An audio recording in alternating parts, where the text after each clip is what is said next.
চলুন সরাসরি মূল বিষয়ে যাওয়া যাক। আজ আমরা কথা বলবো ১৯ শতকের এমন একটি উপন্যাস নিয়ে যা নেহায়েত কোনো সাধারণ প্রেমের গল্প নয়, বরং এটি এমন এক সাহিত্যকর্ম যা সেকালের গোটা ইংল্যান্ডকে একেবারে কাঁপিয়ে দিয়েছিল। হ্যাঁ, শার্লট ব্রন্টির বিখ্যাত জেন আয়ারের কথাই বলছি। আজকের এই আলোচনায় আমরা ধাপে ধাপে দেখব কিভাবে এক সাধারণ অনাথ মেয়ের গল্প তৎকালীন সমাজ ব্যবস্থার ভিত নাড়িয়ে দিয়ে এক যুগান্তকারী বিপ্লবের সূচনা করেছিল। ১৮৪৭ সালে যখন বইটি প্রথম প্রকাশ পেল, তখন চারপাশের অবস্থাটা ছিল দেখার মতো। মানে পাঠক মহল আর সমালোচকদের মধ্যে রীতিমতো মেরুকরণ তৈরি হয়ে গিয়েছিল। একদিকে জর্জ হেনরি লুইসের মতো নামজাদা সমালোচকরা উপন্যাসের নির্জলা সত্যতা, বাস্তবতা আর নিখুঁত চরিত্রায়নের প্রশংসায় ছিলেন পঞ্চমুখ, আর অন্যদিকে এলিজাবেথ রিগবির মতো রক্ষণশীলরা রীতিমতো খড়গহস্ত। তারা বইটিকে খ্রিস্ট ধর্মবিরোধী আর বিদ্রোহী আখ্যা দিয়ে একেবারে ধুয়ে দিলেন। তাদের চোখে এটা ছিল রীতিমতো এক নৈতিক অপরাধ। ভাবা যায়, একই বই নিয়ে মানুষের এতটা ভিন্ন প্রতিক্রিয়া। তো এখানেই আসে সবচেয়ে বড় প্রশ্নটা, যে বইটিকে আমরা আজ সাহিত্যের অন্যতম সেরা ক্লাসিক হিসেবে এত ভালোবাসি, ঠিক সেই বইটিকেই সেকালের ভিক্টোরিয়ান সমাজ ব্যবস্থার জন্য এত বড় হুমকি ভাবা হয়েছিল কেন? কি এমন ছিল এর ভেতরে? চলুন ইতিহাসের পাতা উল্টে একটু তলিয়ে দেখা যাক ঠিক কী কারণে এই লেখাটা সেকালের রক্ষণশীলদের মনে এতখানি ভয়ের সঞ্চার করেছিল। মজার ব্যাপার হলো, লেখিকা শার্লট ব্রন্টি কিন্তু নিজের আসল পরিচয় বইটি ছাপাতেই পারেননি। কারণটা খুব সহজ। তৎকালীন প্রকাশনা শিল্প আর সমাজ নারীদের লেখার ব্যাপারে ভীষণ পক্ষপাত দুষ্ট ছিল। তাই বাধ্য হয়েই তাকে কারার বেল নামের একটা পুরুষ ছদ্মনামের আড়ালে লুকাতে হয়। আর এই পরিচয় গোপন রাখার ব্যাপারটা মানুষের কৌতূহল আর ক্ষোভ দুটোকেই বহুগুণে উস্কে দিয়েছিল। যখন অবশেষে সত্যিটা সামনে এলো, সবাই একেবারে হতবাক। এত শক্তিশালী, এত স্পর্ধাপূর্ণ একটা লেখা কোনো নারীর কলম থেকে আসতে পারে, এটা যেন সেকালের সমাজ মেনে নিতেই পারছিল না। সাহিত্যের ভাষায় এই জেন আয়ার উপন্যাসটি মূলত একটি বেলজংস্রোমান। শব্দটা শুনতে একটু খটোমটে লাগতে পারে, কিন্তু এর অর্থ খুব সোজা। এটা এমন এক ধরনের গল্প যেখানে মূল চরিত্রের শৈশব থেকে শুরু করে একদম পরিণত বয়স পর্যন্ত তার মানসিক আর নৈতিক বেড়ে ওঠার পুরো যাত্রাটাকে দেখানো হয়। আর এই বইটিতে আমরা ঠিক সেটাই দেখতে পাই। একজন অবহেলিত, ভালোবাসাহীন অনাথ মেয়ে কীভাবে জীবনের চড়াই উতরাই পেরিয়ে নিজের পায়ে দাঁড়ানো এক আত্মবিশ্বাসী আর স্বাধীন নারীতে পরিণত হয়, এটা তারই এক অসাধারণ বিবর্তনের গল্প। জেনের এই বড় হয়ে ওঠার যাত্রাটা কিন্তু এক জায়গায় থেমে থাকেনি, এটা ধাপে ধাপে এগিয়েছে। শুরুটা হয় গেটসেড হলে এক নিগৃহীত শৈশব দিয়ে, এরপর লোড ইনস্টিটিউটে কঠোর নিয়মের মধ্যে দাতব্য শিক্ষা, সেখান থেকে থর্নফিল্ড হলে গৃহশিক্ষিকার চাকরি, এরপর আবার মুর হাউসে একেবারে কপর্দকশূন্য নিঃস্ব হয়ে পড়া, এবং সবশেষে ফর্নডিন ম্যানারে সে প্রতীক্ষিত পুনর্মিলন। এই যে এক একটা নতুন জায়গা, এগুলো কেবল ভৌগোলিক পরিবর্তন ছিল না, বরং জেনের মানসিক আর নৈতিক বিকাশের এক একটা নতুন অধ্যায় ছিল, যেখানে সে প্রতিনিয়ত নিজেকে নতুন করে আবিষ্কার করেছে। আর এই পুরো যাত্রায় গথিক উপাদানগুলোর ভূমিকা কিন্তু মারাত্মক। প্রথম দেখায় মনে হতে পারে, ও আচ্ছা, ভৌতিক ছায়া আর অন্ধকার রহস্য মানেই বুঝি শুধু ভয় দেখানোর জন্য। আসলে কিন্তু তা নয়। এই গথিক আবহাওয়াগুলো, যেমন ধরুন রহস্যময় হাসি বা লুকানো অতীত, চরিত্রগুলোর ভেতরের অবদমিত আবেগ, জটিল মনস্তত্ত্ব আর গোপন বাসনাগুলোকে একদম স্পষ্ট করে তুলেছে।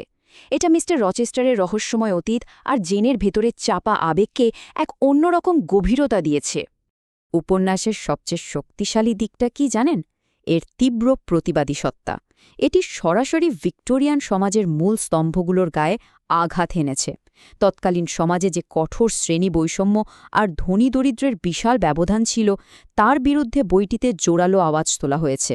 শুধু তাই নয়, তথাকথিত ভণ্ড ধর্মীয় কর্তৃত্ব আর লোক দেখানো দানশীলতার মুখোশও টেনে ছিঁড়ে ফেলা হয়েছে।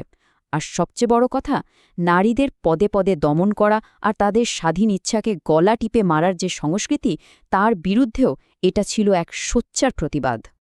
ভিক্টোরিয়ান সমাজের প্রত্যাশা আর জেনের বাস্তবতার মাঝের এই বৈপরীত্যটা খেয়াল করার মতো। সেকালের সমাজ আশা করত নারীরা হবেন একদম শান্ত, আজ্ঞাবহ আর পুরুষের কথার বাধ্য, অনেকটা সুন্দর, সাজিয়ে রাখার মতো গৃহস্থালী সামগ্রীর মতো। কিন্তু আমাদের জেন সে ঠিক এর উল্টো। সে ভীষণ আবেগপ্রবণ, বিদ্রোহী, স্পষ্টভাষী আর নিজের সিদ্ধান্তে অটল। সমাজের চোখে সে হয়তো নিচু শ্রেণীর, কিন্তু সে কোনোভাবেই নিজেকে কারোর চেয়ে ছোট বা হীন ভাবতে রাজি নয়, একদমই না। জেনের এই স্বাধীন সত্তার সবচেয়ে বড় বিস্ফোরণ ঘটে তার কথায়। সে যখন গর্জিয়ে ওঠে বলে, আপনি কি মনে করেন আমি একটি যন্ত্র, এমন একটি যন্ত্র যার কোনো অনুভূতি নেই? এই জ্বলন্ত উক্তিটাই প্রমাণ করে সে কতটা আত্মমর্যাদা সম্পন্ন। সে সরাসরি সম অধিকার দাবি করে, নিজের দারিদ্র্য বা সামাজিক অবস্থানের কারণে নিজেকে কিছুতেই অবমূল্যায়িত হতে দেয় না। সত্যি বলতে তার এই নির্ভীক, তেজদীপ্ত দাবি তৎকালীন সমাজের ভিত একেবারে নাড়িয়ে দিয়েছিল। আর এই দাবিটা যে কেবল জেনের আকার ছিল তা কিন্তু নয়। উপন্যাসের পাতায় পাতায় লুকিয়ে আছে সরাসরি নারীবাদী সমালোচনা। শার্লট ব্রন্টি খুব স্পষ্ট করেই দেখিয়ে দিয়েছেন যে নারীদের কেবল সেলাই করা আর পিয়ানো বাজানোর গণ্ডিতে আটকে রাখার মানসিকতা কতটা হাস্যকর। পুরুষরা যেমন গভীরভাবে অনুভব করে, কাজ করতে চায়, নারীদেরও ঠিক একই রকম সুযোগ আর অধিকার প্রয়োজন। চিন্তা করে দেখুন, সেই যুগে দাঁড়িয়ে এমন কথা বলাটা কতটা সাহসিকতার ব্যাপার ছিল। গল্পের মোড় কিন্তু পুরোপুরি ঘুরে যায় একটা জায়গায় এসে, আর তা হল ২০,০০০ পাউন্ডের এক অপ্রত্যাশিত উত্তরাধিকার। একটু ভেবে দেখুন, ১৯ শতকে ২০,০০০ পাউন্ড মানে আক্ষরিক অর্থেই এক বিপুল সম্পদ। আজকের দিনে হিসাব করলে যা একেবারে মিলিয়নেয়ার হওয়ার সমতুল্য। এই অর্থ জেনকে রাতারাতি একজন নিঃস্ব ছন্নছাড়া মেয়ে থেকে আর্থিকভাবে স্বাধীন এবং ক্ষমতাসম্পন্ন এক নারীতে পরিণত করে। আর এই আর্থিক স্বাধীনতাই তাকে বাকি জীবনটা নিজের শর্তে বাঁচার চাবিকাঠি এনে দেয়। তবে জেনের স্বাধীনতার পরীক্ষাও কিন্তু বারবার হয়েছে।